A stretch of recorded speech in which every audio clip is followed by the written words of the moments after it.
Il est 2 heures du matin, en haut des remparts de solitude. Il fait sombre, froid, venteux.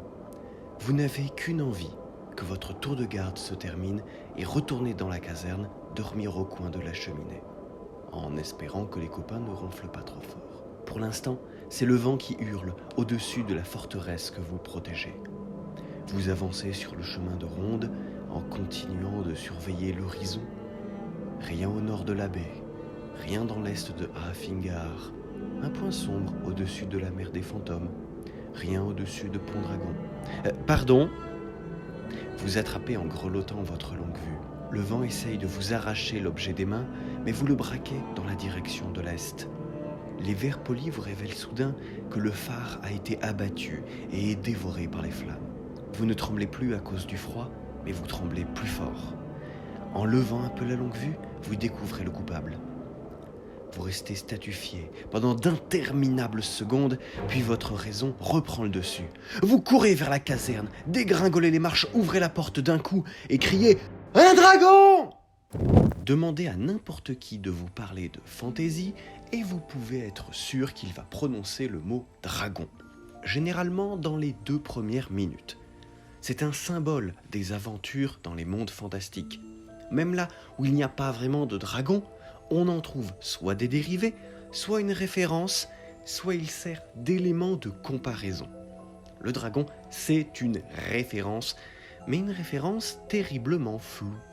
Normalement, une référence ou une norme, comme une règle, ça ne change pas. 1 mètre ou 1 kilo, ça reste 1 mètre ou 1 kilo partout sur la planète. Pourtant, des dragons, il y en a des fourrassés de différents. À tel point que les classifier est devenu un sport international sur Internet, ce qui découle en de calmes, constructifs et bienveillants débats. Comme toujours sur Internet. Et comme je sais pas fermer mon museau, je vais ajouter ma pierre à l'édifice. Juste ici, un petit message personnel. Premièrement, si vous trouvez que ma voix est un peu bizarre, je vous en demande pardon d'avance. Je tourne cette vidéo sous un turborhume de type 3. Ça pourrait être pire, mais ça pourrait être mieux. Un remerciement à cette personne, Destiner, j'espère ne pas avoir écorché ton pseudo, pour son message amical et pour, fait rarissime, avoir lu la description d'une vidéo AMV. Tu fais partie des 3 derniers des Mohiqueurs à faire cela, c'est noble, force, honneur et bisous. Mais nous allons structurer notre pensée.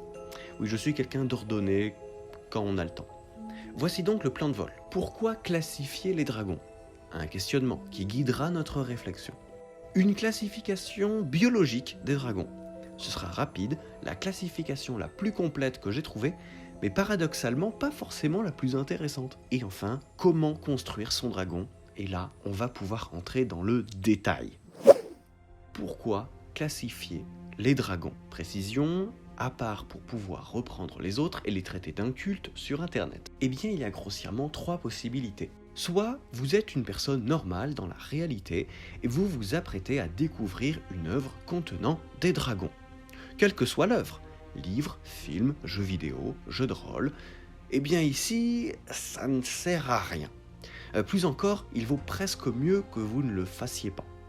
Sinon, vous risquez de plaquer sur l'œuvre vos conceptions personnelles et au lieu d'apprécier ce qui vous est proposé, de découvrir l'univers et la classification qui lui est propre, à la place, vous allez insulter tout l'arbre généalogique de l'auteur parce que ça, c'est pas un dragon, c'est une wyverne, et ça c'est pas un drac, c'est une salamandre. Ta gueule! Oula! On se calme au montage. Pardon, il m'a pollué la mana avec ses bouffonneries celui-là. Après, si vous savez rester calme et souple, ça va, juste ne vous prenez pas la tête. Autre cas. Vous êtes auteur ou autrice d'une œuvre contenant des dragons et vous voulez qu'il n'y ait pas juste un modèle de lézard géant. Vous aimeriez qu'il y ait un peu de diversité. C'est à votre honneur. Là, faire différentes espèces avec des spécificités, des noms, des hybrides, des ramifications, si vous voulez pousser les détails, c'est utile. Surtout pour que vous-même, vous ne vous perdiez pas dans vos descriptions. Enfin, le plus important, vous êtes un personnage de fiction, dans un monde où les dragons existent. Là, c'est important, très important. ce ne serait-ce que pour savoir à quel point vous êtes dans la sauce quand un de ces monstres débarque. C'est encore plus vrai si vous êtes un professionnel de la chasse aux monstres. Là, il vous faut connaître les espèces, les spécificités, les forces et les faiblesses. Là, vous êtes autant un chasseur qu'un biologiste. Et classifier les dragons vous est vital. Je ne sais pas dans quel cas vous êtes. Mais maintenant, il me faut tenir ma promesse du titre de cette vidéo. Une classification biologique des dragons. Quand on est youtubeur, il y a peu de fautes plus graves que de ne pas tenir ses promesses, de ne pas donner ce que le titre annonçait.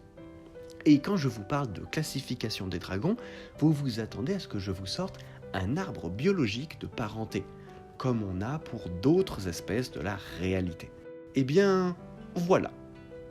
Un arbre de parenté, en anglais et russe, qui part du dracolme, terrestre, multiples pattes, reptilien, pour explorer à peu près toutes les formes et combinaisons possibles sur cette base. C'est un arbre relativement connu, et il faut reconnaître que c'est le plus complet que j'ai trouvé. Voilà, une promesse tenue. Mais est-ce que c'était si passionnant ? Pas vraiment. En tout cas, de mon point de vue, ça manque de cœur, de passion, de cette recherche sans fin de logique dans un animal absurde. Un dragon, par principe, ça ne peut pas exister dans la réalité. Alors il ne faut pas raisonner avec les outils de la réalité. C'est pourquoi je vous propose de passer dès maintenant dans l'atelier pour une session de comment construire votre dragon. C'est parti, papier, crayon, on va poser les bases et couche par couche, construire le dragon de vos rêves. Et on commence par quelque chose de basique. Si basique qu'on l'oublie très souvent. Quand vit votre dragon ? Vous ne vous y attendiez pas à ça, hein ? Alors, la réponse classique, c'est au moment de l'histoire. En effet, comment rencontrer votre dragon s'il n'est pas là ? S'il ne vit pas à la même époque que les autres personnages ? Ça n'a pas de sens. La plupart des dragons vivent au moment où se déroule l'histoire. C'est la solution la plus évidente.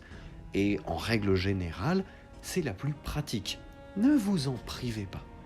Cependant, ce n'est pas la seule possibilité. Après l'histoire.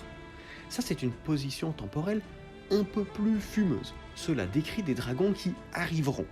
Par exemple, qui seraient annoncés par quelques prophéties. Et l'aventure consistera à empêcher que cette prophétie s'accomplisse. Ou alors des dragons du futur qui débarquent après un voyage temporel. Des cyberdragons qui viennent combattre une terrible menace préhistorique avant qu'elle ne ravage le monde. Bon scénario ça. On appelle Michael Bay bien avant notre histoire. C'est de cette possibilité dont je voulais vraiment vous parler, une des explications historiques à l'apparition des récits de dragons est que les premières populations ont découvert des restes fossilisés de dinosaures et ont cherché à expliquer ces monstres géants. D'où leur récit de monstres plus ou moins reptiliens, rapidement dotés de capacités surnaturelles pour expliquer des événements cataclysmiques. Pour être honnête, des chercheurs remettent en doute cette explication. Il pourrait s'agir davantage d'une confirmation par les fossiles de récits préexistants autour du serpent. Pour plus de clarté, je vous renvoie à l'émission de Radio France « Dragon aux origines du mythe ». Oui, on fait de la culture ici. Bref, sachant tout cela, qu'est-ce qui vous empêche de créer des archéologues de fantaisie cherchant des restes de dragons anciens et à comprendre ces créatures dont seules des légendes subsistent mais dont l'impact sur le monde fut gigantesque ? Ça aussi, c'est une possibilité. Le dragon ancien, mort depuis longtemps, mais dont le feu brûle encore aujourd'hui dans les mémoires. Pour illustrer notre réflexion, je vous propose de construire au fil de cette vidéo un dragon. Nous allons commencer à bâtir Iflarg avec 2 H. Et ce sera un dragon contemporain, pour faire simple. Mais où aller pour rencontrer ce sympathique monstre ? Où vit votre dragon ? Les environnements les plus classiques sont ceux que l'on retrouve dans l'hémisphère nord de la Terre. La montagne, souvent dans une grotte. La forêt, souvent dans une grotte aussi. Dans un volcan, dans une grotte proche de la lave. Il y a un truc avec les grottes, non ? En effet, la plupart des dragons européens sont des méchants avec un fort côté animal. Donc leur lieu de vie est lui aussi animal et effrayant. Une grotte sombre, plus grande encore que celle d'autres animaux que l'on n'avait déjà pas envie d'affronter, comme l'ours ou le loup. C'est un bon contexte pour mettre de la pression avant la révélation du monstre. Ces environnements sont classiques, mais si vous ne voulez pas vous rater ou préparer un retournement de situation, ce sont des valeurs sûres. Autres environnements assez communs, les rivières, la mer, voire l'océan, les ténèbres inconnues des abysses sont un bon endroit où mettre un dragon géant et terrifiant. Des marais pour un côté plus toxique, un désert pour de l'exotisme, une forêt tropicale, une toundra, une savane, une banquise, des îles coralliennes, une ruine ancienne. Un point bonus est donné si le dragon a causé la ruine de la cité pour s'installer là sur un gros tas d'or. C'est commun, mais ça marche tellement bien. Pour des environnements plus rares, il faudra des dragons un peu plus spéciaux. En effet, après avoir mis des dragons un peu partout sur Terre, il va falloir quitter la planète bleue. Ainsi, on peut imaginer des dragons martiens ou extraterrestres en général, des dragons des volutes dans les nuages d'une planète gazeuse, des dragons solaires vivant au milieu des fusions nucléaires, ou même des dragons du vide migrant dans le rayon spatial. Et si l'univers physique ne vous suffit pas, vous pouvez envoyer vos dragons dans des endroits encore plus perchés, dans les régions de l'esprit, dragons des rêves ou de la folie, dans les lieux spirituels, dragons célestes ou dragons infernaux, dans les confins de la raison, dans les méandres du temps ou dans toute autre région fantasque sortie de votre imagination. On peut partir très loin, mais n'oubliez pas une chose. Si vous créez un endroit de toute pièce, que le public découvrira entièrement, votre dragon devra être fortement lié à celui-ci. C'est une règle tacite pour ne pas perdre le public avec trop de dépaysement. Soit ce sera une incarnation de ce lieu, un condensé de ses principes, soit une opposition totale, l'annihilation de ce qui est important pour votre région. C'est tout l'un ou tout l'autre pour faciliter la compréhension. Pas si simple de décider au milieu de tant de choix. Pour Iflarg, je vous propose d'être relativement simple et de prendre les océans. Un dragon amphibie, ça va nous être plus tard. Maintenant, une partie assez fun. Quel pouvoir a votre dragon ? Un dragon sans pouvoir, c'est juste un gros lézard. Et encore, ça peut suffire. Jurassic Park, c'est une des licences les plus rentables du monde et elle n'est basée que sur des gros lézards. Mais pour nos dragons, on peut voir plus loin. Premier pouvoir, juste exister. Assurer les fonctions vitales d'un dragon, c'est déjà contredire un paquet de lois de la nature. Surtout pour un reptile géant, ailé, qui parle parfois, qui n'a pas besoin de dévorer 8 fois son poids en viande pour maintenir son organisme, en soi, c'est déjà un pouvoir magique. Voler, même sans aile. Voler, c'est une signature des dragons. Les dragons qui ne volent pas sont même une catégorie à part. Mais pour se déplacer à tire d'aile, c'est un vrai défi. Comme dit précédemment, c'est une contradiction de toutes les lois de l'aérodynamique, d'autant plus qu'ils sont souvent capables d'enchaîner des figures de haute voltige, voire, pour les plus chauds d'entre eux, les dragons chinois par exemple, ils volent sans ailes. Donc c'est un pouvoir à part entière, qu'il faut leur accorder, et que l'on peut accorder de manière générale sans trop se poser de questions. Le vol est une idée intégrée presque de base à la figure du dragon. Cracher du feu. C'est un classique du dragon, le souffle de feu. Tellement classique que des gens ont essayé d'expliquer scientifiquement comment cela pourrait fonctionner. Sans entrer dans les détails, ils oscillent entre la production d'un gaz dans l'estomac qui s'enflamme avec des étincelles électriques produites dans la bouche et des glandes produisant un liquide inflammable semblable au napalm. Des explications parfois très poussées, mais qui butent sur un même problème. Comment le dragon ne se brûle-t-il pas lui-même ? Selon la méthode, soit il se carbonise les dents, soit il se brûle tout le palais. Ceci nous montre cependant l'importance des pouvoirs secondaires. souvent sous-entendus, mais qui peuvent être très utiles. Ici, le pouvoir secondaire, c'est une très grande résistance au feu et à la chaleur en général. Pensez à ce genre de détails quand vous donnez un pouvoir magique quel qu'il soit. Cela peut donner soit des pouvoirs secondaires qui peuvent se révéler avoir une importance capitale dans un contexte donné, soit éviter des incohérences du type « Pour repousser le dragon cracheur de feu, je vais jeter une torche dans sa bouche !» De la magie au sens large. On entre dans le dur du sujet. Comme on l'a dit, la magie de base du dragon de base, c'est le souffle de feu. Un coup de lance-flamme et prouf, le village s'est changé en barbecue. Une magie déclinable, bien sûr, en plein d'autres versions. Canon à eau, foudre, tir de plasma, feu nucléaire, souffle de raclette fondue, jet de boue ou de lave, même un jet de gaz plus ou moins toxique. Cette catégorie entre dans un domaine plus large, la magie instinctive. Le dragon utilise son souffle comme nous utilisons la parole. Ce genre de pouvoir est une compétence qui peut se raffiner avec la maîtrise, mais qui ne demande pas d'apprentissage particulier pour le débloquer. C'est une compétence instinctive, écrite dans les gènes, apprise d'abord en imitant les adultes pendant l'enfance. Mais peut-être voulez-vous carrément un dragon sorcier, maîtrisant une magie acquise, une magie qui ne porte ses fruits qu'après des années d'études et de travail. Eh bien, vous pouvez! Là, je vous renvoie vers ma vidéo sur les différents types de magiciens. Mais pour résumer, bien sûr que vous pouvez donner n'importe quel pouvoir à votre dragon. Il est d'ailleurs communément admis qu'une créature magique gigantesque, ayant travaillé sa magie pendant des siècles, sera beaucoup plus puissante que le mage humain moyen. Vous aurez donc toute liberté pour donner des pouvoirs de dingue, ouverture de portails, vol extraplanaire, fracture de la réalité, confection d'origami lapin. Retenez juste que s'il a appris à maîtriser des pouvoirs cosmiques, votre dragon doit être assez balèze intellectuellement. Nous y reviendrons. Pour Iflarg, on va rester dans une certaine logique.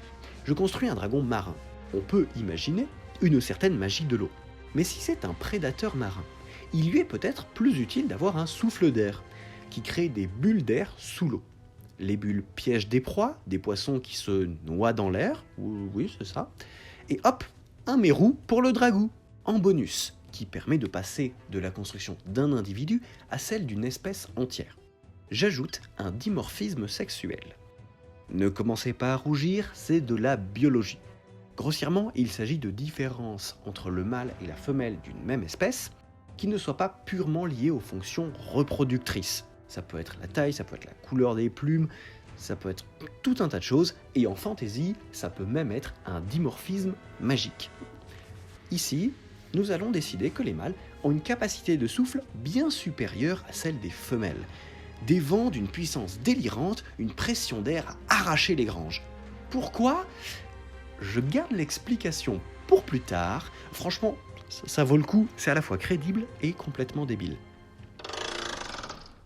Le corps. À quoi ressemble votre dragon ? Enfin ! Depuis le temps qu'on en parle, on ne sait même pas à quoi ressemble notre dragon. Notez que ce genre de mécanisme peut servir à créer du suspense. Parler d'une menace ou d'un élément important pour l'intrigue, en détruire les capacités, les caractéristiques, mais en garder l'apparence pour la révélation dramatique. Le suspense et l'attente auront fait leur œuvre, la hype sera au max, comme disent les jeunes, l'enthousiasme sera à son pinacle, comme je dis moi, et il faut juste que l'apparence soit à la hauteur. Le tronc, la base, le ventre, le bedou. Est-il long, court, large, en sablier, serpentin ? Est-ce qu'il reprend une structure animalière connue ?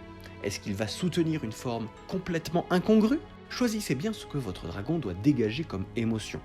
Effrayant, mignon, crédible, merveilleux, imposant, comique.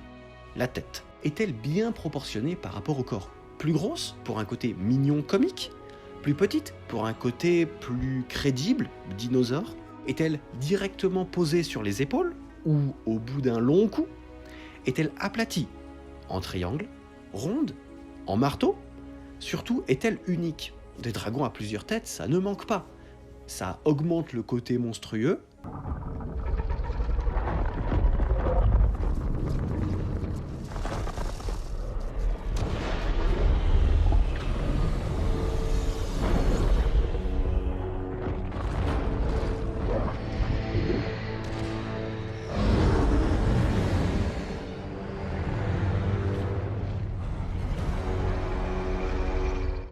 lui par exemple, très monstrueux. Attention à une confusion, les dragons à plusieurs têtes sont souvent surnommés hydres. Vous avez le droit d'utiliser ce mot, mais il pourrait être mieux utilisé pour son sens premier, qui n'est pas une caractéristique biologique, mais un pouvoir. Venu tout droit de la mythologie grecque, l'hydre de Lerne est une sorte de dragon des marais, sans ailes mais avec beaucoup de têtes. Et surtout une magie, lorsqu'on lui coupe la tête, 2 autres repoussent. Essayer de la tuer la rend plus forte. C'est un pouvoir très très puissant que vous pouvez reprendre sous le nom pouvoir d'hydre. Et ne pas la limiter qu'aux têtes. Pourquoi pas les ailes ou les pattes ou la queue, ce que vous voulez. Pour les dragons qui ont plusieurs têtes, de naissance, préférez des termes scientifiques qui claquent, comme bicéphale, tricéphale, quadricéphale, octocéphale, dodécacéphale, les pattes et les membres de manière générale. Non seulement il faut décider du nombre, de la place sur le corps, mais aussi des membres eux-mêmes. Sont-ce des pattes reptiliennes, des nageoires, des mains à l'apparence draconique, des sabots comme dans certains mythes, des tentacules pour les plus abyssaux? Est-ce qu'on ajoute des serres? De quelle longueur? Est-ce des ergots empoisonnés comme l'ont certains oiseaux ou l'ornithorynque? On est dans la partie la plus Lego du dragon, il faut s'amuser. La queue, même principe. Combien? De quelle forme? Une queue de serpent? 2 queues avec une masse au bout? En pic? En grappin? Les ailes, pareil! Est-ce qu'on en met? Combien? Longues? Larges? Avec des pattes au bout? Des griffes aux jonctions? La peau et la chair. Le choix est délicat. Des écailles, c'est classique. Mais quelles écailles? Rondes? En pointe? De quelle couleur? Unies? Avec des variations? Avec des motifs? Changeantes au soleil? Vous passerez autant de temps à décider de la couleur de votre dragon que de la couleur de votre salon. Mais à part les écailles, il y a aussi les plumes. Et oui, avec les mêmes dilemmes de coloris et toutes les formes de plumes. Mais également de la fourrure. C'est rare un dragon à fourrure, parce que s'il se met le feu à lui-même, il n'a pas l'air malin. Mais c'est techniquement faisable. Plus rare et plus perturbant, un dragon couvert de peau, comme une peau humaine. Un dragon taupe nu. Un peu chelou, mais possible, si vous voulez faire quelque chose d'un peu dérangeant. Et si je précisais au titre de partie la chair, c'est qu'un dragon n'est pas forcément fait de viande, de tendons, de muscles. Il existe des dragons faits d'arbres, dont le corps est mi-feuille, mi-bois. Des dragons élémentaires, qui sont faits uniquement de leurs éléments. Feu, eau, glace à la vanille. Et si vous utilisez mon idée de dragon Techno Future 3000, ils seront en titane et en fibre de carbone. Oui, cela autorise les inventions les plus absurdes, mais aussi les plus classes. Les accessoires. Allez ma chérie, on a encore une étape. D'abord, les accessoires organiques, naturels. Les cornes, les pics dorsaux, une crinière de lion, ou alors de cheval, une collerette, une moustache, très asiatique. Mais il existe aussi des accessoires fabriqués, des bijoux, des vêtements, des armes ou des outils, des orbes tourbillonnantes, une prothèse, voire est-ce un cyberdragon avec implant crânien et armure de l'espace? Avec toutes ces questions, vous aurez normalement de quoi faire tous les dragons possibles, notamment tous les dragons de la classification biologique montrés plus haut, et de les personnaliser à votre goût. Profitons-en pour compléter Iflarg. Nous voulions un dragon marin, prédateur grâce à sa magie instinctive. Nous allons donc partir sur une apparence crédible pour un être en partie surnaturel. Un corps long et fin, avec 6 nageoires, une tête longue en triangle pour fendre l'eau, avec une corne type narval. D'ailleurs, c'est plutôt une dent, si c'est une corne de narval. Mais passons. Toujours sur la tête, il y aura des branchies et une trachée. Il pourra donc autant aller sur Terre qu'au fond des océans, même si ses nageoires lui font préférer l'environnement à queue. On va lui donner 3 queues, longues et fines, avec des pointes capables d'injecter du venin, soit ses armes de défense principales contre un prédateur plus gros qui le prendrait en chasse. Sur cette base, un lissage technique, vivant dans les eaux intermédiaires des océans, il aura le ventre bleu clair, imitant pour les poissons en dessous de lui l'eau de surface. Le dos, à l'inverse, sera bleu sombre, pour figurer les eaux des fonds marins, pour une proie qui serait au-dessus de lui. Iflarg part décidément pour être un prédateur plutôt malin et furtif, plus que puissant et agressif. Un conseil très général. Vérifiez la cohérence entre l'apparence, le lieu de vie et les pouvoirs de votre dragon. S'il vit en haut d'une montagne, il vaut mieux éviter les tentacules. S'il maîtrise une magie art ninja façon Naruto, il va avoir besoin de mains, même écailleuses, pour faire ses signes. Vérifiez simplement que le tout est cohérent. Cas particulier, le dragon chimère. Une chimère, de base, c'est un animal fantastique composé de différents membres d'animaux qui n'ont rien à voir les uns avec les autres.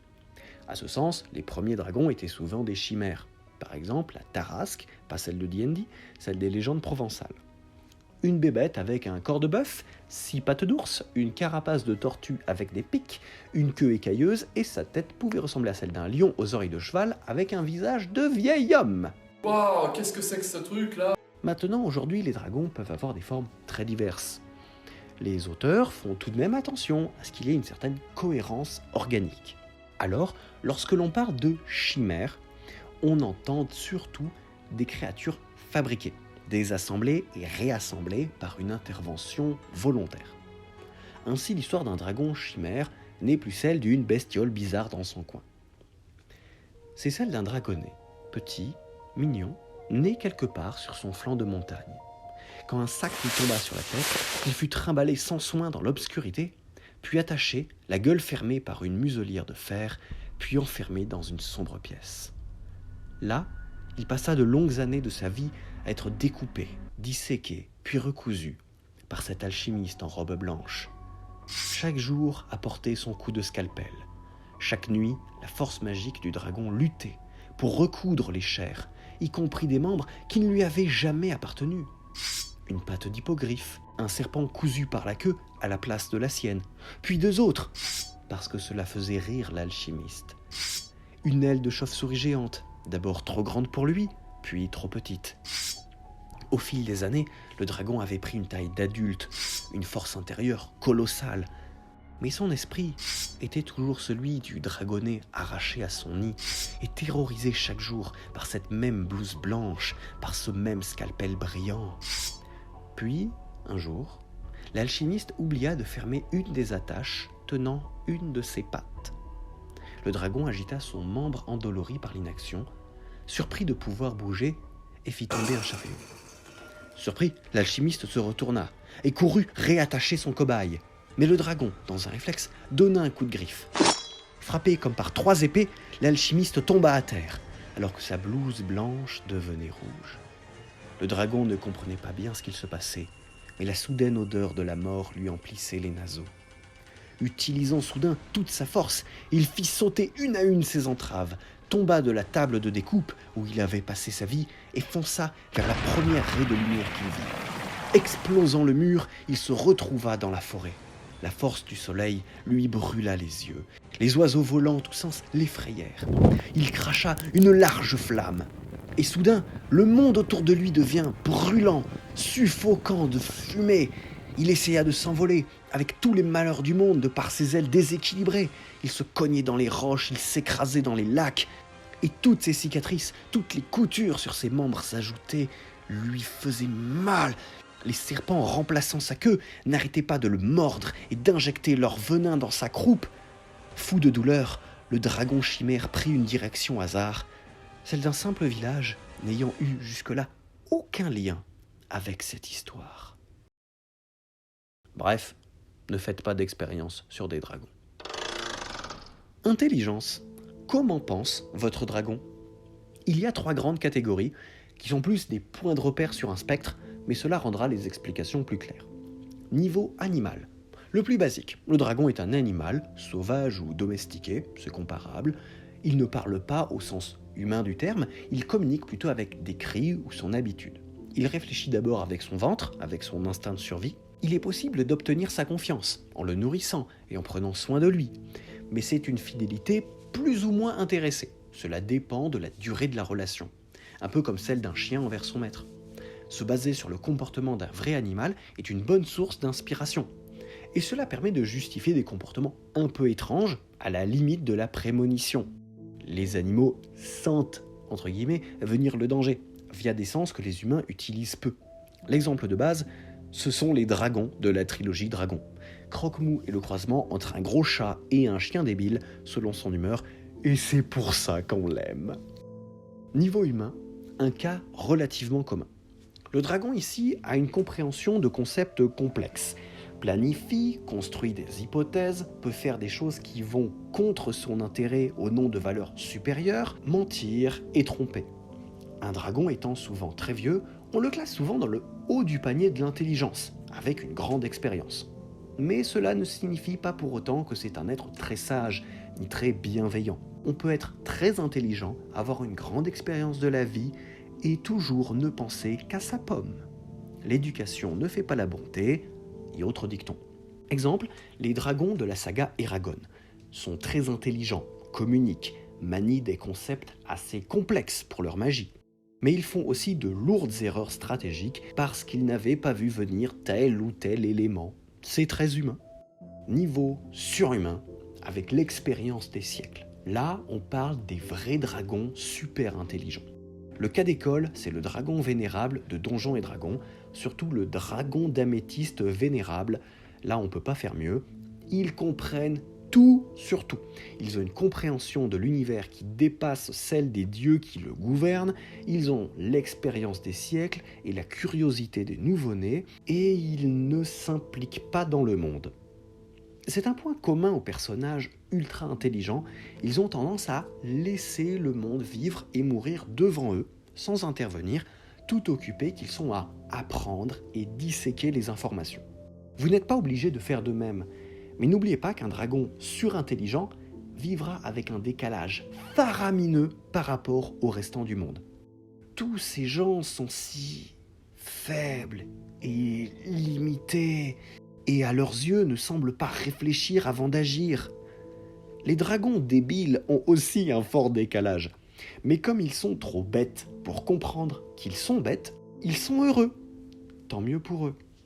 Les êtres surintelligents, de leur point de vue, observent un monde qui bouge, change sans cesse. Mais est-ce que cela mène à quelque chose ? Est-ce que l'histoire a un but ? Le monde change aux yeux des humains, mais aux yeux de ceux qui voient les lois de l'univers écrites devant eux. Est-ce vraiment le cas ? Quelles peuvent être les considérations, les objectifs, les espoirs de tels êtres ? Ces dragons-là sont une porte d'entrée pour de grands moments de philosophie. Et comme on a beaucoup trop parlé des surintelligents et qu'ils ont tendance à me déprimer, je décide qu'Iflarg aura une intelligence animale. Il sera demeuré mais pas trop, incapable de saisir des concepts trop complexes ou de percevoir sa propre finitude, mais suffisamment malin pour tenter des embuscades, pour comprendre qu'une proie qui ne se méfie pas est plus facile à attraper. Société. Comment vit votre dragon ? Cela va pas mal dépendre du degré d'intelligence que vous lui avez accordé. Si c'est grossièrement un animal, vous pouvez reprendre un modèle déjà existant. Solitaire qui ne retrouve ses pairs que pour la saison des amours. Cellule familiale dont les enfants partent pour fonder les leurs. Ruche avec une reine à sa tête. Troupeau regroupant plusieurs couples pas forcément stables. Renseignez-vous sur la nature dans la réalité. C'est une très bonne source d'inspiration. Pour les dragons plus malins, il est possible de reprendre des fonctionnements vus ci-dessus. Le dragon solitaire dans sa grotte est un classique. Mais les clans de dragons sont aussi très appréciés, voire les sociétés complexes, avec des rois et des reines draconiques, des cours et des rangs sociaux basés sur des critères inhumains, chaleur des flammes, longueur des cornes. Ce sont des moyens efficaces de dépayser le public, tout en servant, pourquoi pas, de moyens de parler de votre société, celle dans laquelle vous vivez. Dernière possibilité relevée, le dragon qui se mélange dans une autre population. Alors là, il faut s'accrocher, c'est plus ou moins la vie d'un super-héros dans un monde de fantasy. Il y en a qui vont se balader toutes ailes dehors et être mi-craints, mi-admirés pour leur puissance. Il y en a qui vont faire profil bas pour ne pas perturber la société, en utilisant une magie de métamorphose par exemple, pour mener une vie simple.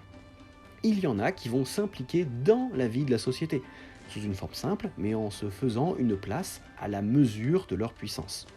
Dans Donjons et Dragons, source de dragons quasi infinis, il est courant de voir des dragons bleus devenir des dirigeants de royaumes, à la fois par l'intrigue politique et à la fois par des jets de flammes bien placés. Comme Iflarg est un prédateur rusé, je pencherai plutôt pour un solitaire retrouvant ses pairs à la manière des phoques. Quand en arrive la saison, il remonte les courants vers des plages de galets où il peut espérer retrouver les femelles. Là, la concurrence est rude entre les mâles. Vous vous rappelez de ce que je disais sur le dimorphisme ? Les mâles n'utilisent pas leur queue empoisonnée, mais leur souffle d'air pour se départager dans la course à la demoiselle. Si vous me permettez cette formule. Celui qui parvient à souffler tant et si fort qu'il parvient à faire s'envoler ses rivaux est alors accepté par la femelle pour reproduction. Voilà pourquoi les mâles ont une capacité de souffle si élevée. S'ils ne sont pas capables de souffler à en soulever un dragon, littéralement, ils ne peuvent pas se reproduire. J'aime autant vous dire qu'il leur faut souvent attendre plusieurs décennies avant d'avoir une chance. Bref, mettons qu'Iflarg a réussi à convaincre une femelle de sa virilité venteuse, laissons-leur un peu d'intimité. La femelle pondra alors des œufs, entre 2 et 5, d'où naîtront 2 petits iflargounets sans corne frontale. Les parents les élèvent jusqu'à ce que la corne se développe et qu'ils soient capables de nager et de chasser par eux-mêmes. Après quoi, parents et enfants, chacun partira de son côté. Narration. À quoi sert votre dragon ? Et c'est peut-être par là que j'aurais dû commencer, hein ? Qui est votre dragon dans votre histoire ? À travers l'histoire, la grande, les dragons ont eu des rôles très variables. Les premiers étaient des manifestations des forces de la nature. Les premières mythologies les plaçaient en divinités créatrices, aussi bien à l'origine du monde que cause des catastrophes naturelles. Plus tard, ces symboles ont pu évoluer, prendre d'autres sens. Le dragon asiatique, tout en restant une manifestation de la force des fleuves, porteur de vie et de crues meurtrières, devint aussi un symbole des empereurs et du pouvoir politique. Donc une manifestation du pouvoir et de la sagesse, de la capacité à détruire et à construire. Puis évidemment, il y a le dragon chrétien qui est apparu vers le Moyen-Âge, là en tant que manifestation du mal, de la cruauté, de l'avidité, bref, le pire de l'être humain réuni en un seul monstre. Un rôle que le dragon tient très bien depuis presque 1500 ans, on peut applaudir la performance. Depuis, on a ajouté les dragons des contes de fées, qui sont de simples menaces, qui peuvent porter un sous-texte certain sur l'avidité et l'égoïsme. Des dragons simples animaux, des dragons apprivoisables, voire bénéfiques, des dragons de partout et pour tous les usages. Et pour vous, à quoi servira votre dragon ? Est-ce que ce sera une menace que l'on ne peut pas vaincre, une incarnation d'un vice, ou alors un ennemi extrêmement puissant certes, mais qu'il faut vaincre, un boss final dont la puissance ne peut être défaite sans une magie précise ou une arme enchantée ? Un personnage allié qui mettra sa force et ses conseils au service des héros ? Peut-être même le personnage principal, donnant un point de vue nouveau sur le monde ? Est-ce que ce sera une sorte de divinité, à la façon des anciens mythes, dont il faudra s'attirer les faveurs ? Est-ce que votre dieu dragon mérite vraiment d'être appelé dieu ? Ou est-il un vil usurpateur ? Est-ce une force de la nature que l'on ne peut ni arrêter ni raisonner, mais avec laquelle il faut apprendre à vivre, car elle est aussi créatrice que destructrice ? Est-ce simplement un animal étonnant, aux capacités hors du commun, mais faisant partie de son propre écosystème, membre à part entière d'une faune fantasque et qui ne demande rien à personne ? C'est en tout cas le sort que je réserve à Iflarg avec 2 H, qui peut maintenant aller nager parmi les vagues et chasser le mérou dans l'océan de l'Ouest. Il a tellement grandi. Et les vôtres ? À quoi ressemblent vos dragons ? J'ai hâte de vous lire en commentaire. Bonne création et au plaisir de vous revoir quelque part dans cet univers.